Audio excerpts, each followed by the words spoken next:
चला, आज एका अशा गाण्याबद्दल बोलूया जे फक्त शब्द नाहीत तर महाराष्ट्राच्या इतिहासाचा एक जिवंत आवाज आहे. हे गाणं एका महान राजाची गोष्ट तर सांगतच, पण त्यासोबतच एका साम्राज्याच्या जन्माची कहाणीसुद्धा उलगडतं. चला तर मग या पोवाड्याच्या प्रत्येक ओळीत दडलेला अर्थ शोधून काढूया. बरं, सगळ्यात आधी हे समजून घेऊ की पोवाडा म्हणजे नेमकं काय. हा फक्त एक गाण्याचा प्रकार नाहीये, हा एक अनुभव आहे. जरा विचार करा, शाहीर ढपाच्या दणदणीत तालावर आपल्या भारदस्त आवाजात अख्खा इतिहास आपल्या डोळ्यासमोर उभा करतात.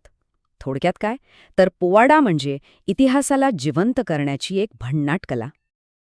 आता या पोवाड्याच्या केंद्रस्थानी आहेत छत्रपती शिवाजी महाराज.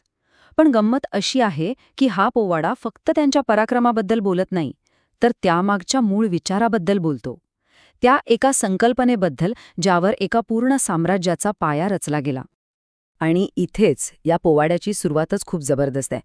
ही कथा कुठल्या लढाईने नाही तर एका विचाराने सुरू होते. एका अशा स्वप्नाने जे फक्त तलवारीच्या पात्यावर नव्हतं तर मनात जपलं होतं. आणि ते स्वप्न होतं हिंदवी स्वराज्याचं.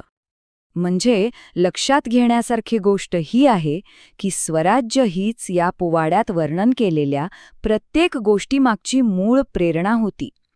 हा फक्त दुसरं राज्य जिंकण्याचा खेळ नव्हता, तर स्वतःचं, आपल्या लोकांचं राज्य उभं करण्याचा ध्यास होता. चला, आता बघूया की हे स्वराज्याचं स्वप्न प्रत्यक्षात कसं आलं. पोवाडा आपल्याला एका अशा प्रसिद्ध प्रसंगावर घेऊन जातो जिथे राजाच्या धैर्याची आणि बुद्धीची खऱ्या अर्थाने कसोटी लागली होती. हो, हीच ती वेळ होती जेव्हा अफजल खानाचं एक मोठं संकट समोर उभं ठाकलं. एक असं आव्हान जे स्वराज्याच्या त्या नुकत्याच उगवलेल्या रोपट्याला मुळासकट उखडून टाकू शकलं असतं. पोवाड्याच्या ओळींनी तीच नाट्यमय भेट अजरामर केलीये. पोवाडा या भेटीची गोष्ट फार छान सांगतो. आणि त्या कथेचा क्लायमॅक्स म्हणजे ही ओळ. अफजल खानास या वीराने बघता बघता घाव घातले.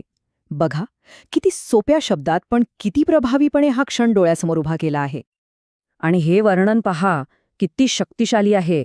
पोवाडा महाराजांच्या शौर्याची तुलना थेट सिंहाच्या गर्जनेशी करतो. आणि ती सुद्धा साधीसुधी नाही, तर सिंह गर्जना साची, म्हणजे खरीखुरी दरारा निर्माण करणारी सिंहाची डरकाळी होती ती. एका व्यक्तीचं शौर्य तर आपण पाहिलं, पण मोठं राज्य उभं करायला भक्कम पाया लागतो. आणि स्वराज्याचा हा पाया काय होता? तर सह्याद्रीच्या कुशीत उभे असलेले आपले किल्ले. पोवाड्यात उल्लेख आलेले हे किल्ले हे फक्त दगडविटांचे बांधकाम नव्हते.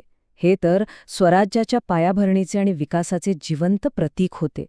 त्या महान स्वप्नाचे मूक साक्षीदार होते.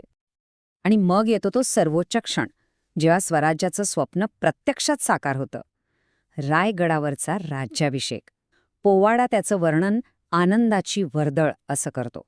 म्हणजे कित्येक तरी वर्षांचा संघर्ष, त्याग आणि मेहनत, त्या सगळ्याचं हे फळ होतं. पण एवढं मोठं काम एकट्याच्या जीवावर होतं का? नाही. आणि पोवाडा हेच स्पष्ट करतो.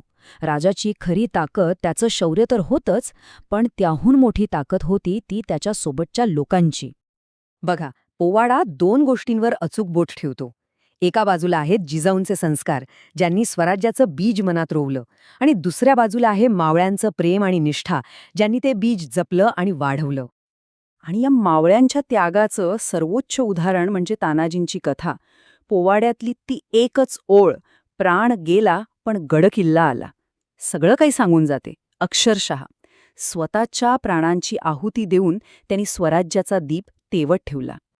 बरं, ही झाली इतिहासाची गोष्ट. पण याचा आज काय संबंध? हा पोवाडा आणि त्यातली ही पात्र आजही आपल्या मनात इतकी जिवंत का आहेत, याचं उत्तर पोवाड्याच्या शेवटच्या काही ओळींमध्ये दडलंय.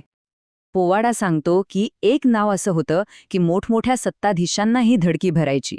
हे नाव होतं एका रक्षकाचं. ही फक्त एका व्यक्तीची ताकद नव्हती, तर त्यामागे असलेल्या एका विचाराची, एका एकजुटीची ताकद होती. तर मग मूळ प्रश्न उडतोच, हे गाणं, ही गोष्ट आजही आपल्या सगळ्यांना इतकी जवळची का वाटते? का ती महाराष्ट्राच्या मनात इतकी खोलवर रुजली आहे? कदाचित याचं कारण हे असेल की ही गोष्ट फक्त एका राजाची नाहीये, तर ती स्वाभिमानाची आहे, शौर्याची आहे आणि आपल्या माणसांवरील प्रेमाची आहे. आणि पोवाड्याचा शेवट होतो तो याच एका जयघोषाने, जय शिवराय. पण ही फक्त एक घोषणा नाही. पोवाडा सांगतो की हा साऱ्या महाराष्ट्राचा जय जयकार आहे. एका संपूर्ण जनतेच्या विजयाचा तो उत्सव आहे, जो तेव्हाही घुमत होता आणि आजही घुमतो आहे.